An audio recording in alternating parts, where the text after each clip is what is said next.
On the 1st of January 2003, at the threshold of the new year, something unexpected occurred. Evidence of the crime was found in a concrete drainage ditch. The girl was about 19 years old, and it soon turned out that it was Valerie Zavala Wilson from Fillmore, California. This discovery shocked the local community. Valerie Zavala Wilson was born on the 20th of August, 1983 in Santa Paula, California. She was the eldest child of Kevin and Michelle Zavala. Over time, she got younger sisters, Jessica and Christine, as well as a brother, Kevin. Several years after the birth of younger Kevin, the Zavala family moved to Fillmore. Valerie graduated from school with distinction and studied humanities at San Jose State University with the dream of becoming an elementary school teacher. During the winter holidays 2002, Valerie returned home to spend the holidays with her family. She spent evenings talking with her sister Jessica and her mother Michelle and helped decorate the house for the celebrations. In preparation for the new year, she planned a meeting with friends at a party organized by her friend Dennis Retadou. Unfortunately, despite the usually low crime rate in Fillmore, this incident left local authorities and the community searching for answers. On New Year's Eve, the 31st of December 2002, Valerie attended a celebration as planned, but no one could suspect what would happen next. That night, Valerie was seen for the last time.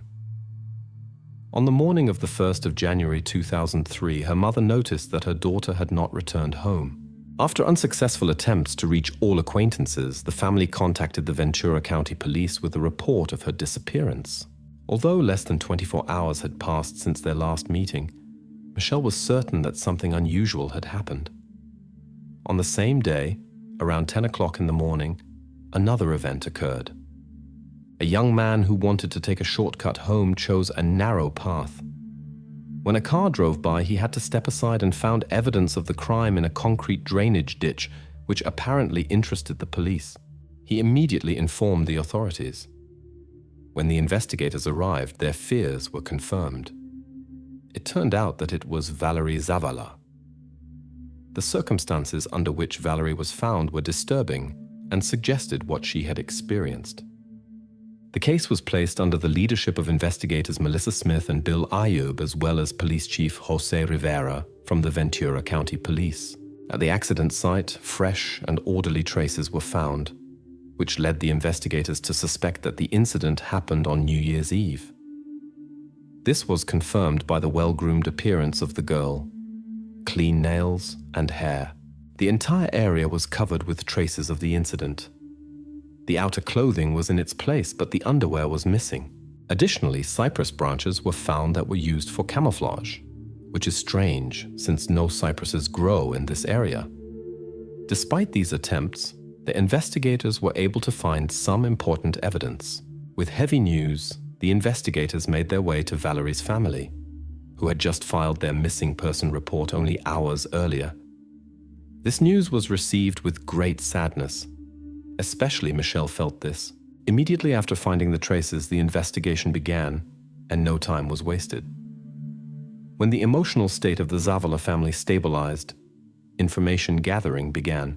The family reported that Valerie had left around 8:30 with her friend Anna and her cousin Robert to a New Year's celebration. This was the last time she was seen by her family. Around 1 o'clock in the morning of the 1st of January 2003, however, she called home and told her mother that she had driven her two friends home by car, who had overdone it with alcohol and would be back soon. Despite certain concern, Valerie's parents decided to go to sleep, believing that their daughter, in the company of friends, had simply forgotten the time and would return soon. Additionally, after questioning Valerie's father, Kevin, the investigators tried to find out if anyone could have wished the girl harm. Kevin insisted that his daughter could not hurt anyone, as she was an extremely kind-hearted soul. The investigators, who had gathered initial information, concentrated their efforts on clarifying the circumstances of the New Year's Eve party that Valerie had attended. They began by creating a chronology of her movements that night by questioning her friends. First, they contacted Dennis, then Anna, who reported that she had come to the party together with Valerie and Robert around 10:30 in the evening of the 31st of December 2002. The party proceeded typically. drinks, food, dancing, music. After Anna had drunk more than she should have, she asked Valerie to drive her home. Samuel Pueblo, known among friends as Sammy, a student at Fillmore School and classmate of Valerie's sister, Jessica, also asked to be driven home. The girl agreed, and the trio left the party around 1:30 in the morning, shortly after Valerie had called her mother and informed her about her plans.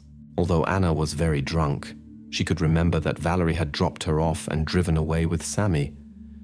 She told her that the girl intended to meet her ex-boyfriend, Isaac Flores, after dropping off Sammy and returning her car in the morning. On the morning of the 1st of January, Anna discovered that her car had not been returned to her house. The investigators immediately set themselves the goal of finding her black four-door Toyota Corolla, as it could contain crucial evidence. All local police departments were informed about the search. While the police searched for the car, the investigators visited Sammy to learn details about that night. Sammy confirmed that Valerie had driven him home and told them that he had not seen Valerie again after saying goodbye in front of his house. He added that Valerie had planned to meet with her ex-boyfriend, Isaac. As part of the investigation, the investigators questioned participants of the party where Valerie had been and looked at video recordings of the event. On one of the videos, Valerie could be seen happily spending time in the kitchen with friends. After questioning her friends, the investigators learned that Isaac was somewhat older than Valerie and that there had been some disagreements between them in the past. Since Valerie was supposed to meet with Isaac that evening and no one had seen her since, the investigators decided to put Isaac on the list of possible suspects. The investigations continued to find Anna's car and determine what circumstances had led to Valerie's disappearance. In the course of the investigation, the investigators gradually focused on determining Isaac Flores's whereabouts, but before they could establish his exact address, a call diverted their attention that changed the course of their work. On the 2nd of January 2003, Anna's car was found in the parking lot of a local market in the city of Fillmore. Signs of a tense situation were recognizable in the interior, which allowed the investigators' assumptions about the events of that night. In the car, they also found personal belongings of the young woman, which was secured as important evidence. When the investigators finally found out Isaac's address, they were surprised to learn that he lived only a few blocks away from where the car was found. It turned out that Sammy's house was also near this parking lot. The entire investigative efforts now concentrated on Isaac, hoping to find answers to many questions. During the interrogation, Isaac told them that Valerie had called him several times on the evening before her disappearance to wish him a happy new year and to tell him that she planned to visit him. According to Isaac, however, she never arrived at his place that night. Although the investigations confirmed that Valerie had indeed spoken with Isaac by phone before she left the party, they still doubted whether she had reached his home. If Isaac had actually been involved in the unpleasant incident, the investigators would have needed further evidence to confirm their suspicions. As a result, Isaac remained free but continued to be under observation as a key figure. At the beginning of the new year, on the 4th of January 2003, the specialists completed the analysis of the submitted evidence and transmitted their results to the investigators. The report illuminated key aspects connected to the location of the incident, which, as it turned out, was located at a different place, and the evidence was eliminated without trace in a concrete drainage system. Furthermore, saliva was found that was sent to a forensic laboratory for DNA analysis, but the assignment to a known DNA sample proved difficult. The investigation assumed that the DNA of a person named Isaac might be present on the evidence, but to confirm this theory, a sample of his DNA was required, the procurement of which was difficult without significant evidence. While the investigation continued, the police urgently needed additional information and offered a reward of $1,000 for anyone who could provide information on the Valerie case. Shortly thereafter, the investigators received a call from a witness that significantly advanced the investigation. A local resident reported that on the day of Valerie's discovery, he passed by together with his wife and noticed a young Latin American man who was standing next to an old van. The man, somewhat fuller than average, appeared suspicious to them while he stood at the roadside next to the open door of the vehicle. The investigators quickly organized a meeting of the witness with a police sketch artist to create a composite image of the observed person. As soon as the portrait was finished, it was distributed to all police stations in Fillmore and the surrounding areas. Public concern grew daily, as the thought that the perpetrator was still running free disturbed the citizens. Another day passed and the investigators received another tip. It came from a couple who left a bar in the early morning after a New Year's Eve party. They reported that when leaving the bar, they had noticed an unusual scene at Anna's black sedan that was parked near the market. Despite the early morning hours and the darkness, they could recognize a young man about 20 years old with a stocky figure next to the car. Particularly striking was the man's jacket, with a dark center and light, possibly gray sleeves. This description confirmed the investigators' suspicions, based on the statements of another witness, that they might have seen the same person. Although the jacket helped to narrow the circle of suspects, the name of this young man remained a mystery. Despite hours of efforts, the investigators could not determine his identity, and the incident with Valerie reached a dead end.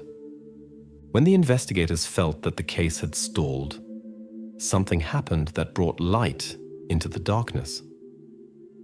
On the 6th of January 2003, an investigator returned from vacation who had been absent during the initial investigation. He was given the latest information about the case, and the mention of Sammy reminded him of an earlier incident when he investigated his minor offense. According to the detective, Sammy went into another person's house at night and took some of their things. He kept part of it and threw the rest into a garbage bin in the back parking lot of St. Francis of Assisi Church. With the knowledge that criminals often repeat their actions, the investigators decided to check the same location. On the 8th of January 2003, the team arrived at the church and began searching for possible evidence that could be connected to Valerie's case and that the perpetrator might have left behind. In the garbage container and in the parking lot, female clothing items and accessories were found, including a pair of black elegant ladies' pants and an earring that was identical to Valerie's. Also found were shoe prints in 2 different sizes and cypress branches, similar to those that had been discovered earlier with other evidence. All found materials were sent for DNA analysis. Although initially suspicions fell on Isaac, more and more evidence pointed to possible involvement of Sammy in the incident. The next morning, the investigators came to Sammy's house to question him again. They hoped to obtain new information, but the young man only confirmed what was already known. This put the investigators in a difficult position, as Sammy continued to hesitate to reveal further information. Nevertheless, 3 weeks later, the results of the DNA analysis became known, which showed that the earring and clothing items found at the church belonged to Valerie. This gave the police reason for more serious measures against Sammy, including taking a DNA sample. At the time when the police already had enough evidence for a search warrant, they entered Sammy's house without problems. During the search, the investigators took fingerprints and DNA and asked Sammy for the shoes he had worn to the New Year's party. Surprisingly, he handed over his sneakers without objections. During the search of the house, the investigators discovered several secret places with personal items that revealed some unexpected sides of the owner. In the bedroom, they found hiding places with women's clothing and several mobile phones that turned out to belong to women from the community. They reported that the phones had disappeared from their bags and bedrooms during sleep. At one moment, the investigators led Sammy outside for an open conversation. They asked him about his relationship with Valerie. Were they close or just friends? Sammy categorically denied any romantic relationship. But when the investigators asked him whether it was possible that his DNA would be found on Valerie after they had accompanied another girlfriend home, he suddenly changed his statement. He confessed that after accompanying the other girlfriend, they had stopped in the parking lot of St. Francis of Assisi Church, where a tender moment occurred. The investigators' doubts arose after Sammy presented his version of the incident, in which he claimed that Valerie had planned to meet with her ex after dropping off the children. His narrative seemed unbelievable to them, and they decided to check his statements for their truth by continuing the conversation. In the course of the conversation, Sammy became visibly nervous, whereupon the investigators asked about his condition, and he answered that he was cold. An investigator went into the house and got a jacket from the coat rack that had a dark spot on the chest, and light grey sleeves, exactly like that of the suspect. Red stains on the upper part of the jacket aroused additional suspicions, but to confirm the facts, the results of a DNA analysis were required, which was still waiting to come. In the meantime, confirmation came from the laboratory that Sammy's shoe prints matched those that were found with important pieces of evidence. This indicated his presence at the location of the incident, but this was not sufficient for bringing charges. After several months of waiting, the results of the DNA analysis finally confirmed that the saliva traces on the pieces of evidence belonged to Sammy. However, the decisive piece of evidence were the red stains on his jacket, which were attributed to Valerie. On the 3rd of June 2003, Sammy was arrested. The court hearing took place on the 9th of July 2004. The investigators claimed in their charges that Sammy might have committed an inappropriate act in the parking lot at the church, after which he hid physical evidence in a concrete drainage system. According to their account, Sammy began to pay her increased attention, but after her rejection, his behavior became concerning. Valerie tried to escape this situation, to leave the car and reach the church, but Sammy followed her and left traces on the ground. Eventually, an unpleasant incident occurred. Afterward, he collected clothing and other objects and left them in a container behind the church. Since his residence was not far away, he went home to get a vehicle to eliminate the traces and throw them into the concrete ditch. Exactly then, he was noticed by a couple that was returning from a celebration at a bar. Later, Sammy returned to the parking lot in front of the church, took Anna's car and left it standing in the market parking lot where he was seen by other witnesses. The trial against Sammy lasted about 1 month, and finally he was found guilty on the 2nd of August 2004 of a serious offense of the first degree and sentenced to life imprisonment without the possibility of early release. This verdict brought Valerie's family and friends a certain relief, although it naturally changes nothing about what happened.